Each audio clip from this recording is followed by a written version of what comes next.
അതെ, അമ്മ ചോദിച്ചു എവിടേക്കാ പോണേന്ന്. ശരിക്കും നമ്മൾ എങ്ങോട്ടാ?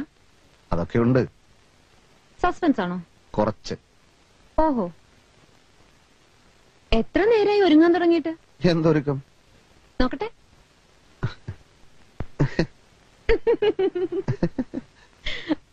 ഇതിലും ഭേദം വൈറ്റ് വാഷ് ചെയ്യായിരുന്നു.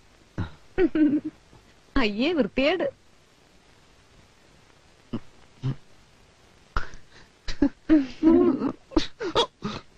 അമ്മേ, ഞങ്ങളെ രണ്ടുപേരെയും അത്താഴത്തിന് ക്ഷണിച്ചു അമ്മേ.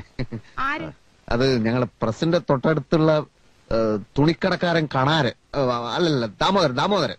എങ്കിൽ പിന്നെ തങ്കമണിയെ കൂടെ വിളിച്ചൂടെ? ഒപ്പം വരാൻ അവക്കും ആശ കാണുമല്ലോ. ഞാനും അത് ചോദിച്ചത് അമ്മേ. അത് അമ്മേ, ദാമോദരന്റെ ഭാര്യ ഗർഭിണിയാണ്. അപ്പൊ കൂടുതൽ ആളുകൾക്ക് ഭക്ഷണം ഉണ്ടാക്കാൻ പറ്റില്ല എന്ന് പറഞ്ഞു. ഞങ്ങൾ രണ്ടുപേരും മാത്രം മതി ദാമോദരൻ പ്രത്യേകം പറഞ്ഞു. അല്ലേ? പോവാ ശോഭേ, നമുക്ക് പോവാ.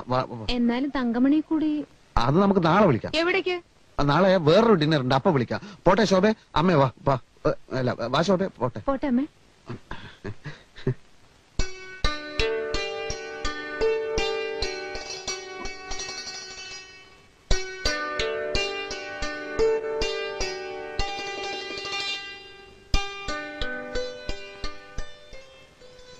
പാർട്ടിയും കീർത്തിയൊന്നും അല്ല, അത് ഞാൻ നുണ പറഞ്ഞതാ. കല്യാണം കഴിഞ്ഞാലെങ്കിലും അമ്മ കുറച്ചെങ്കിലും സ്വാതന്ത്ര്യം തരണ്ടേ? നമ്മളിപ്പോ സ്റ്റുഡിയോ പോയി ഒരു ഫോട്ടോ എടുക്കുന്നു, പിന്നെ ഒരു സിനിമ. ഓ, സിനിമയ്ക്ക് പോകുന്നുണ്ടോ?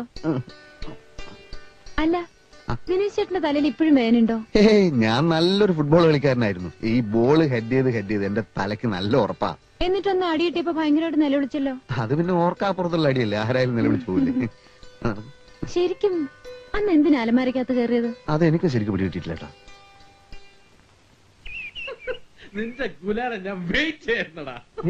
ഇനി അങ്ങോട്ട് ഇടത് ഭാഗത്തേക്ക് നോക്കണ്ട, കുറെ വഷളന്മാര് താമസിക്കുന്ന വീടാ അത്. നോക്കണ്ടെന്നല്ലേ പറഞ്ഞത്? വഷളന്മാരെന്ന് വെച്ചാ?